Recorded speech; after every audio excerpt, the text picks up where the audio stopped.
Estamos en un tiempo especial en septiembre, por todo lo que ustedes saben de lo que pasó durante la semana pasada, específicamente el día 11, con todos los recuerdos que ha habido a través del tiempo, y eso crea una sensación de repente de no saber qué está pasando en Chile. Hoy día se hizo el Te Deum. El Te Deum. ¿Qué es lo que significa Te Deum? ¿Alguien sabe primero? Porque escuchamos, ¿cierto? Los 18 de septiembre está el Te Deum católico,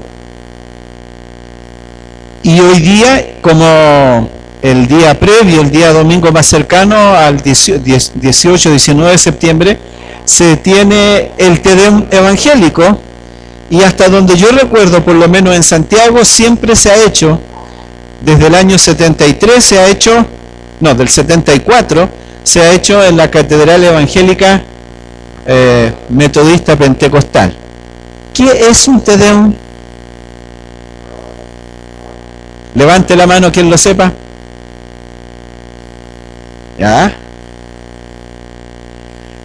Te Deum es la inicial de uno de los primeros himnos cristianos, que significa a ti, Dios. Es una expresión de gratitud, es una expresión de alabanza, de adoración. Muchas gracias, joven. Que el pueblo tiene por la libertad que Dios le ha dado. En Chile nosotros lo usamos, el Te Deum, como un elemento para dar gracias a Dios por la independencia. Son 3 o 4 países en el mundo que lo usan de esa manera. Otros solamente lo usan como fiesta festiva. Por ejemplo, cuando se va a... Cuando hay un nuevo papa, se canta el Te Deum y se hace una misa Te Deum y todo eso. Para nosotros es una oportunidad de dar gracias a Dios. Dar gracias por lo que Él nos ha dado. Dar gracias por lo que significa. Nosotros hemos entrelazado 2 cosas este mes, pensando en la canción que tenían nuestros hermanos del ministerio, ¿cierto? Te pido la paz por mi ciudad. Creemos que es súper importante que nosotros como cristianos tengamos claro que hay una sociedad que está sufriendo, hay una sociedad que está desgarrada, una sociedad que necesita ser reconciliada. La reconciliación viene después de haber sido restaurado, de haber sido perdonado. En el Te Deum de hoy día, entiendo que el pastor que predicó pidió perdón a la sociedad por las omisiones y posibles culpas que los pastores, los obispos, tuvimos y hemos tenido a través del tiempo con respecto a guardar silencio. No estamos hablando de política, estamos hablando de un hecho concreto de una sociedad que estaba sufriendo y que está sufriendo aún todavía, y que los corazones de muchos de ellos no están sanos. Y es terrible escuchar a personas que están sufriendo porque su corazón todavía no tiene paz. Esa paz que nosotros cantamos, te pido la paz por mi ciudad, no estamos hablando de los edificios, no estamos diciendo que las plazas tengan paz, sino estamos diciendo que los hombres y mujeres puedan estar en paz. Te pido la paz por Jerusalén, decía el salmista, y los profetas también pedían y oraban por la paz de su ciudad. Nosotros necesitamos que nuestra sociedad tenga paz. Estamos hablando en este mes de un elemento tan simple como es el perdón y reconciliación. Para poder entender lo que es la reconciliación y el perdón, tenemos que saber exactamente de qué estamos hablando. Mi hermana Zaida estaba dando gracias a Dios porque su esposo podía escuchar. Es increíble que todos aquellos que tienen problemas auditivos puedan dar gracias a Dios cuando escuchan. Es interesante cuando ese hombre que fue sanado por Jesús de su vista, él no tenía ninguna intención de hacer una exégesis del por qué ahora veía, solamente sabía que había una diferencia marcada en un antes y un después. Yo era ciego, pero ahora veo. Es interesante que cuando uno ve el contraste puede entender de lo que estamos hablando del perdón. Nuestra situación frente a Dios es una tragedia. Nuestra situación frente a Dios es terrible. Y algunas veces nosotros no hemos tomado en serio el concepto de pecado. Lo hemos tomado tan livianamente que no hemos tomado el peso de lo que significa la salvación. Pareciera que Dios tiene la obligación de salvarnos. Y pareciera que es tan simple como decir, Señor, me arrepiento y todos mis pecados están perdonados. Necesitamos entender un poco de la tragedia que el ser humano tiene para que nosotros no vulgaricemos el concepto de la salvación. Hay un texto bíblico allí en Jonás. Jonás capítulo 2, versículo 9. Bueno, leeré el 8 para que entendamos el contexto. Los que siguen vanidades ilusorias, su misericordia abandonan. Mas yo con voz de alabanza te ofreceré sacrificios, pagaré lo que prometí, la salvación es de Jehová. ¿Cuándo dijo esto Jonás?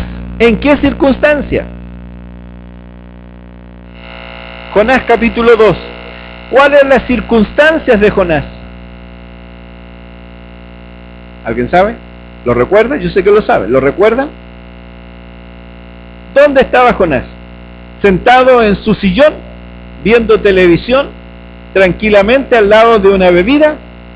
Ahí estaba él y dice, Señor, pagaré lo que te prometí, porque la salvación es de Jehová. ¿Dónde estaba Jonás? En el vientre de un pez que fue fabricado precisamente para mostrarle de lo que estamos hablando. ¿Cuál es la condición de Jonás en ese momento? Incertidumbre de su propia vida. Estaba en el abismo profundo, donde no había esperanza absoluta. Pero él entiende que la salvación es de Dios. Él entiende que aún a pesar de las circunstancias que se encontraba, Dios tenía algo importante para él, porque la salvación Dios la había prometido.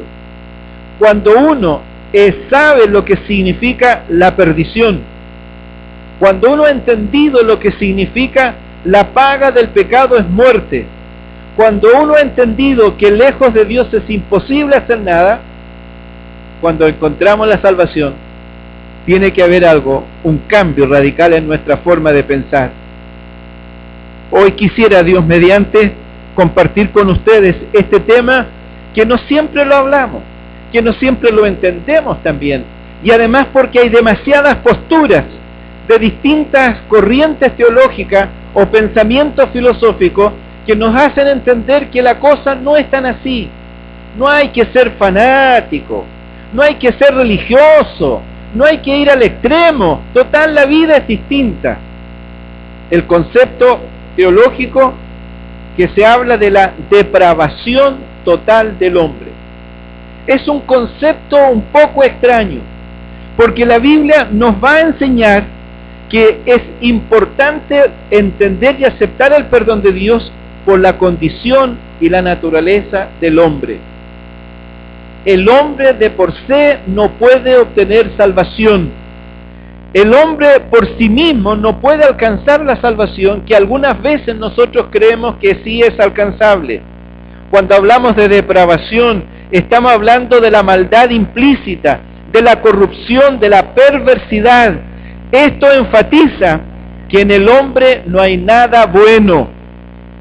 Génesis 8:21, al principio de la humanidad, cuando Dios ya había sentenciado al hombre, aparece una expresión que dice que el intento del corazón del hombre es malo desde su juventud. La condición del hombre, por pequeño que sea, por infante que sea, tempranamente en su vida, siempre va a estar esta tendencia a hacer lo malo. Aún más, el Salmo 51 dice el salmista, en maldad he sido formado y en pecado me concibió mi madre. Por lo tanto, hay una transmisión de la naturaleza humana que pasa de hombre a hombre. Jeremías también nos tiene ahí en 17:9, dice: engañoso es el corazón más que todas las cosas y perverso. Nuestro corazón, nuestra mente, no son fáciles de entender, porque hay una situación implícita en el ser humano que le hace no buscar a Dios. El apóstol Pablo allí dice: dentro de mí hay algo que no quiero, pero está dentro de mí, está la tendencia a hacer lo malo. Pero más fuerte es todavía cuando Pablo en Romanos dice que no hay un justo, no hay una sola persona que busque a Dios, porque no hay quien busque a Dios. El hombre por naturaleza, en vez de acercarse a Dios, ¿qué es lo que hace? Se aleja de Dios.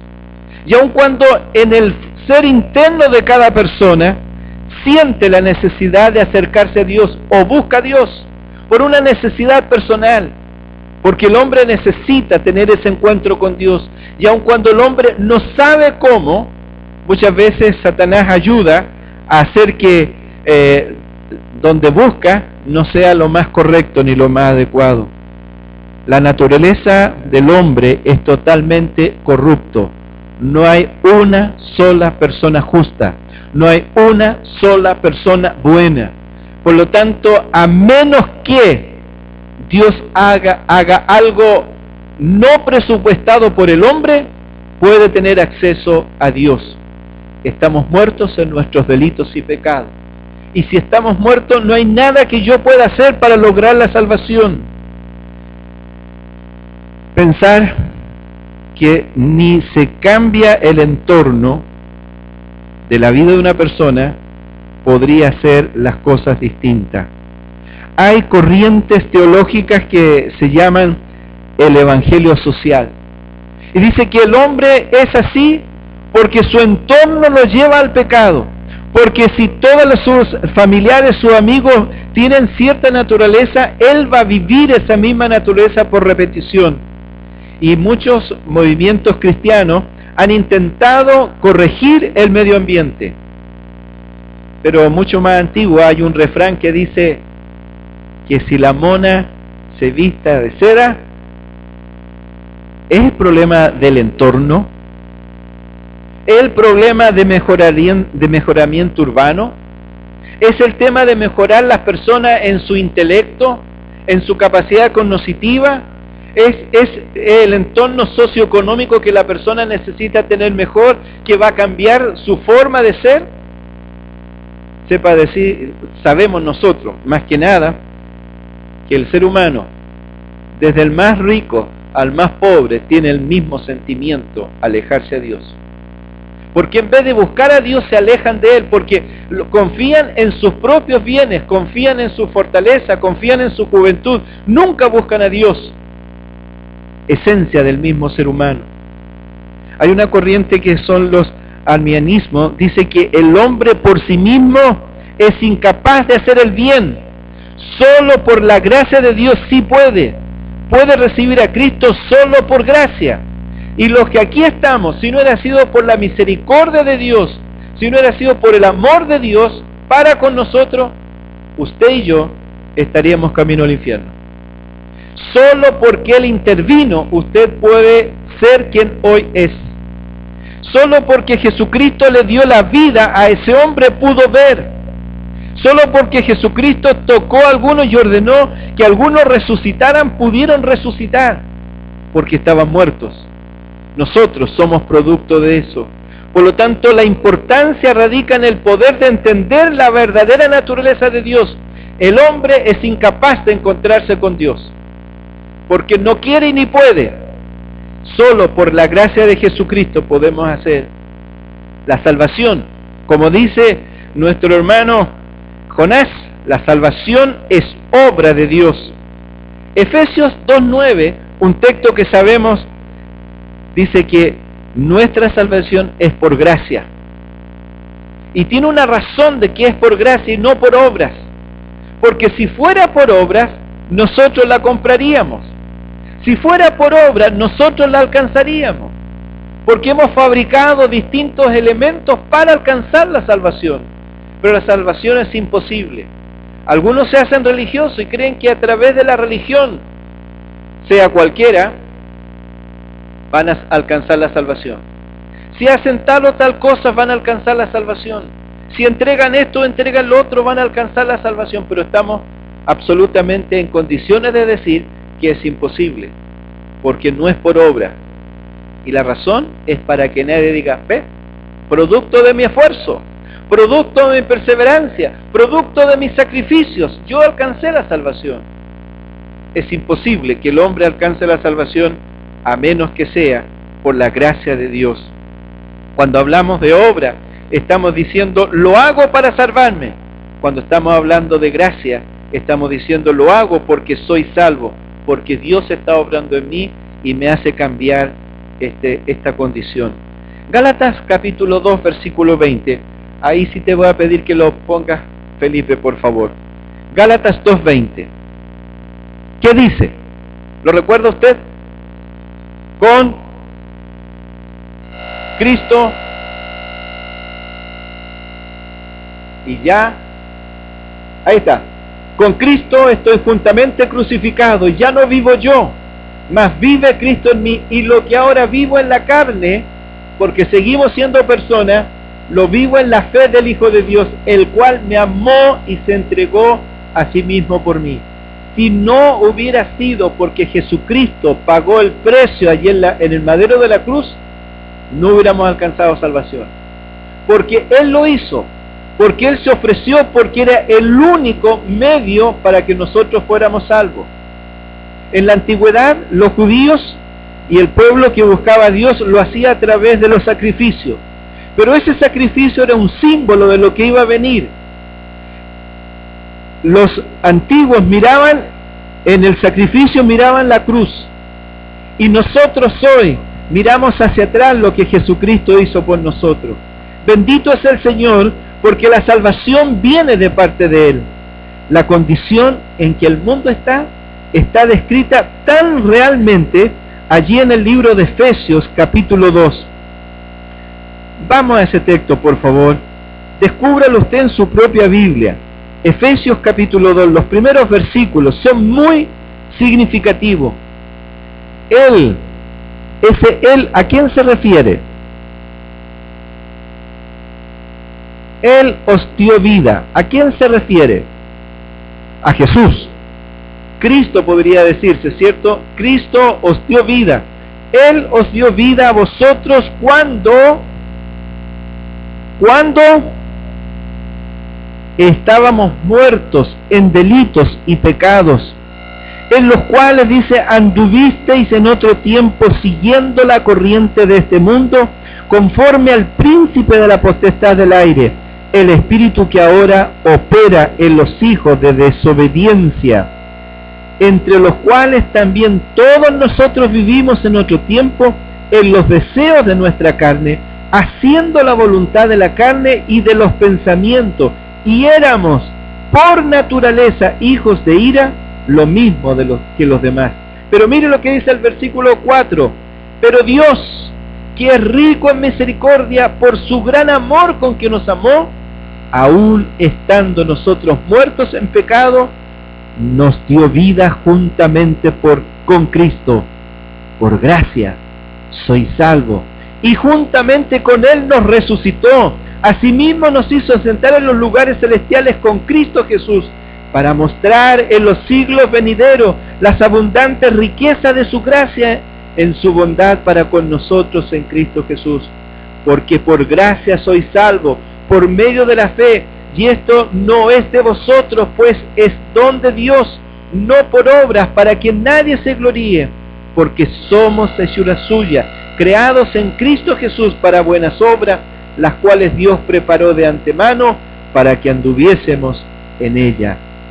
Nuestro concepto debiera ser de generosidad para con Dios y de agradecimiento por lo que le hizo. La misma condición que hoy vemos en los demás era la nuestra. Las mismas situaciones, esclavos del pensamiento, del sentimiento, del corazón, que hoy tenemos a tantas personas cerca de nosotros éramos igual. Solo por la misericordia de Dios, Solo porque Jesucristo intervino, usted puede recibir y haber alcanzado la salvación.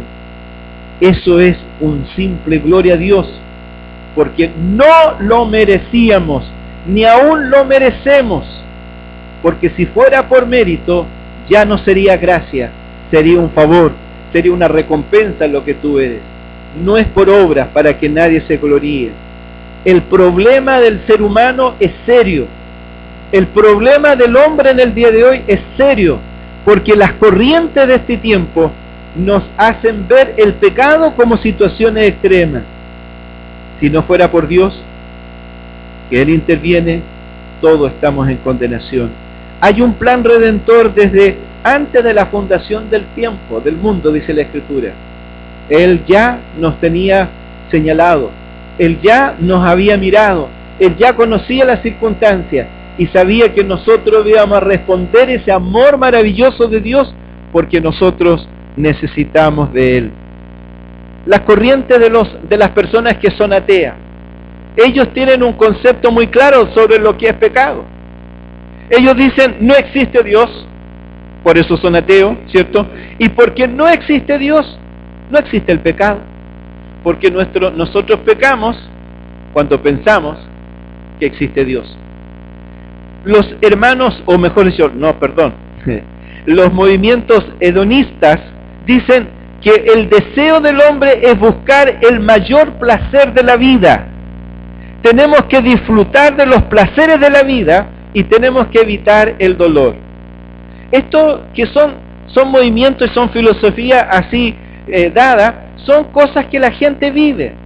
¿Cuánta gente no está disfrutando a concho, como dicen ellos, su vida? ¿Cuántos de ellos dicen, hay que disfrutarlo? Después de esta vida no hay otra y hay que hacerlo nomás. Por lo tanto, ellos buscan el placer mayor de la vida y te dicen, ay, no seáis santulón, hazlo nomás, si no hay problema. Si mira, si estas cosas son del siglo pasado, ya son gente retrógrada. No, mira, no repriman lo que tienes, porque si reprimen lo que tienes te va a causar dolor al alma y te vas a acomplejar y vas a sentir sentido de culpa. No, disfrútalo. Y a lo mejor nosotros vivimos en algún tiempo así. Todo se justifica y todo se decide porque es un bien para mí. ¿Cómo va a ser malo tomar si yo veo que se ríe la gente y está aquí linda, preciosa? ¿Quién dijo que era malo fumar? Mira, yo veo a las personas que son contentas, son felices. Fuma nomás, toma nomás. Haz esto, haz lo otro, no te preocupes. La moral es una moral que ahora como somos hijos del posmodernismo, la filosofía del posmodernista dice, todo es tolerable. No existe una norma específica, no existe bueno o malo, ahora existen puntos intermedios, no existe blanco y negro, ahora existe una escala de valores que el hombre lo puede corregir, depende de las circunstancias, tú puedes hacerlo. El tema de las relaciones sexuales fuera del matrimonio es un concepto, ¿quién no lo hace?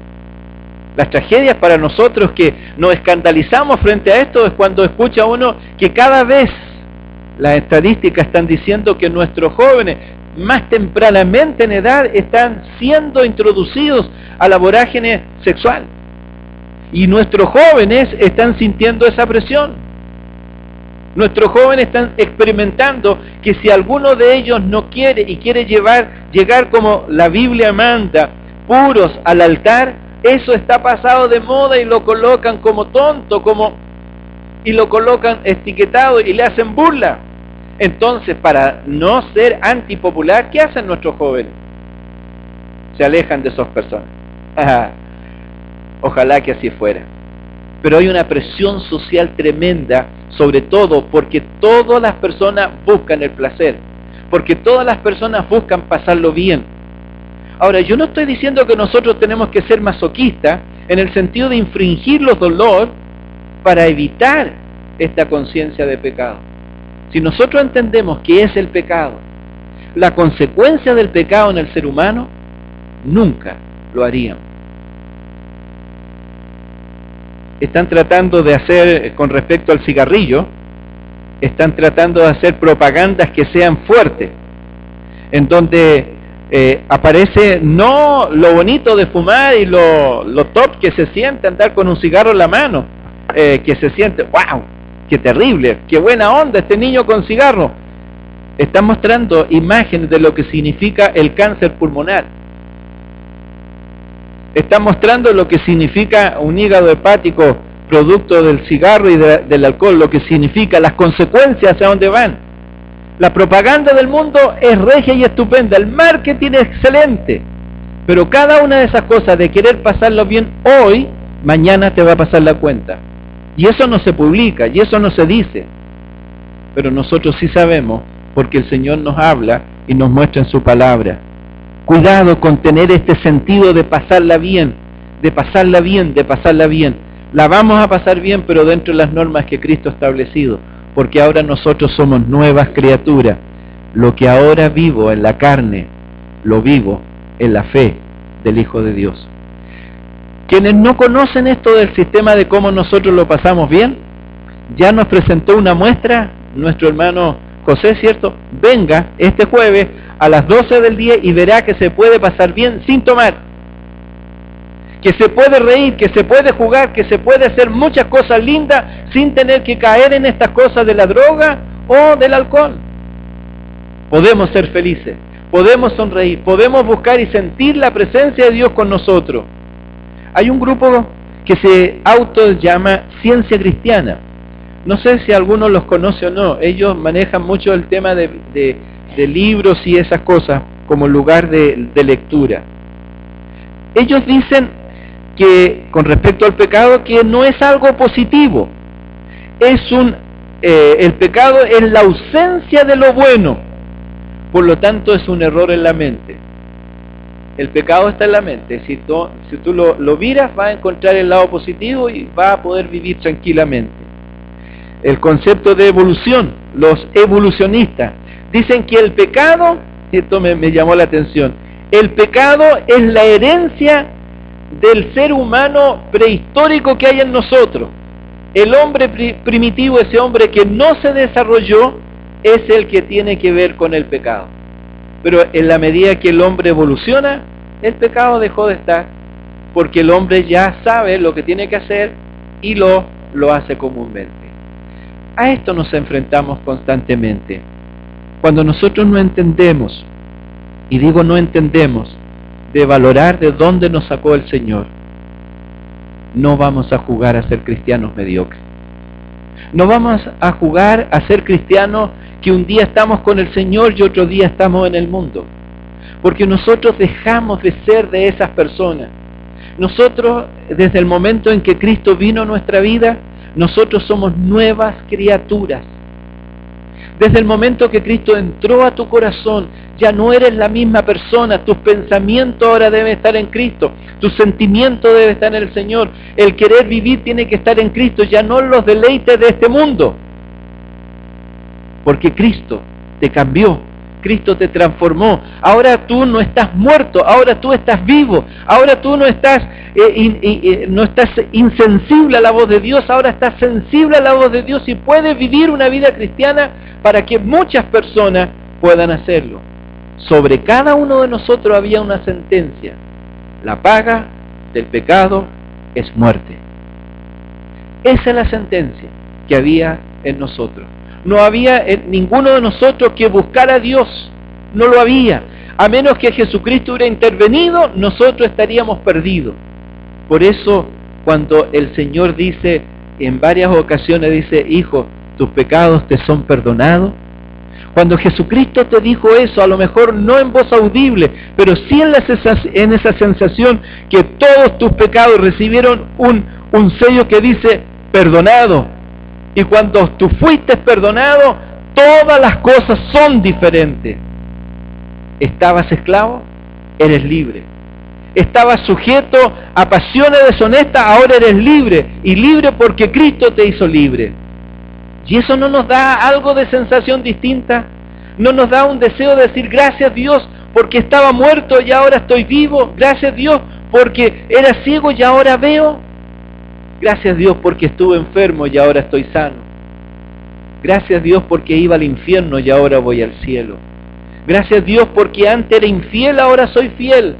Gracias Dios porque antes era pecador y ahora soy santo. Qué bendito es el Señor. Qué grandeza es la del Señor, que envió a su Hijo unigénito para morir en la cruz para perdón de nuestros pecados. Bendita es esa cruz, porque sin esa cruz nosotros estaríamos perdidos. Bendito es el Señor Jesucristo que aceptó pagar el precio por nosotros, para que nosotros tengamos vida y vida eterna.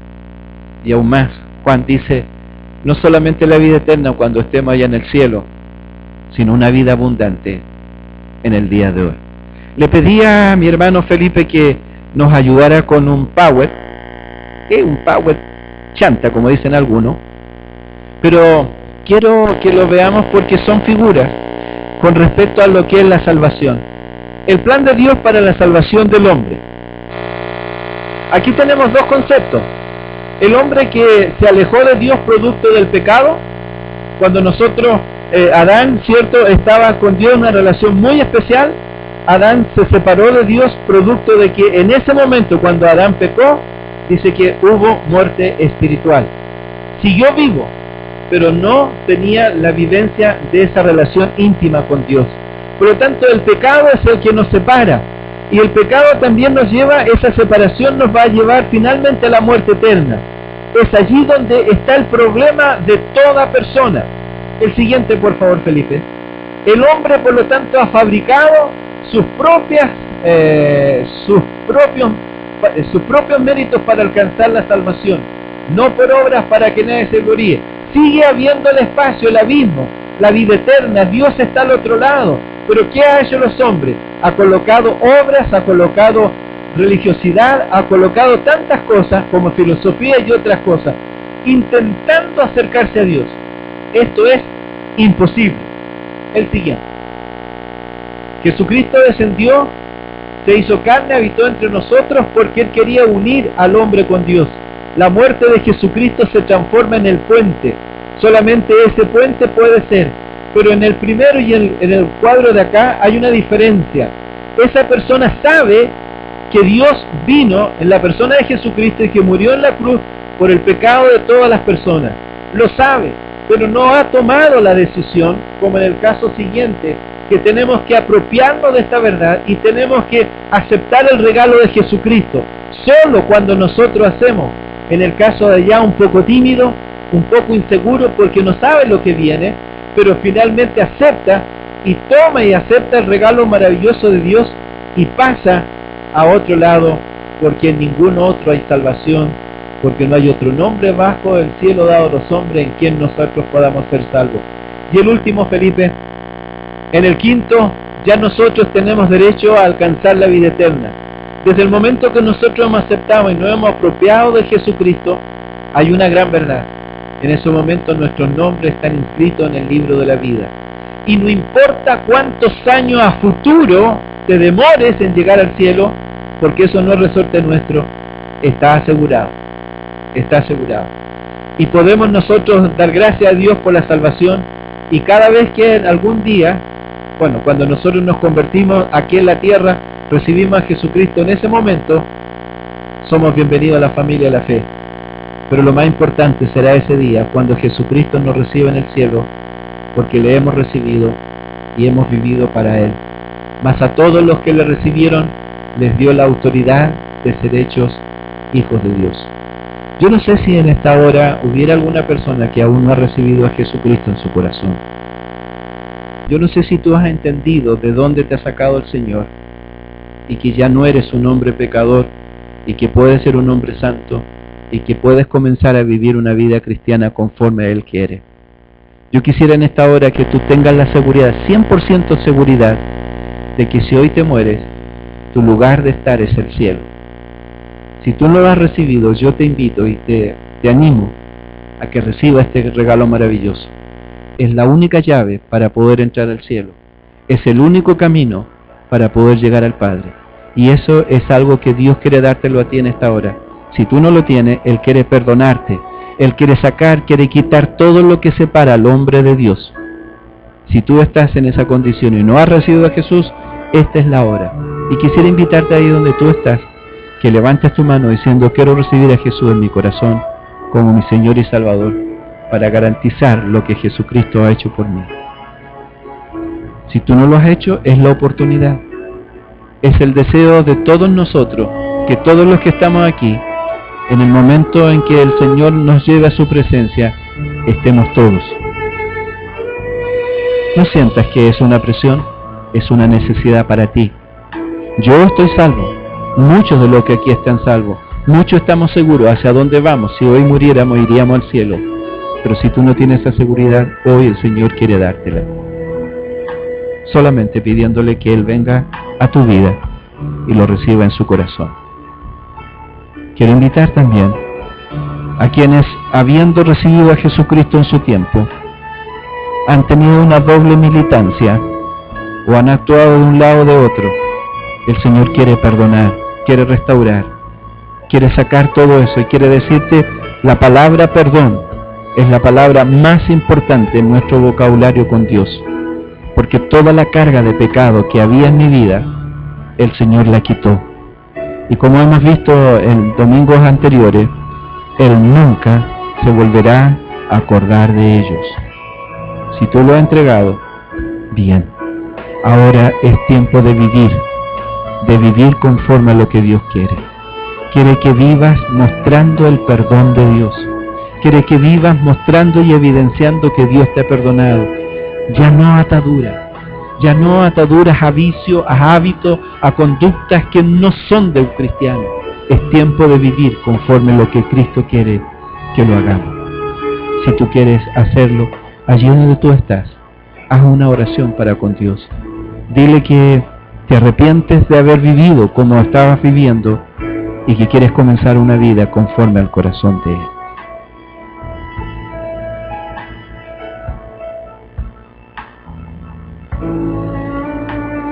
Te damos gracias, Jesús.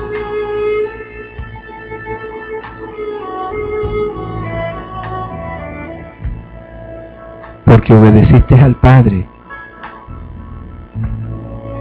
Porque viniste en la misión más dolorosa que un ser humano podría haber recibido.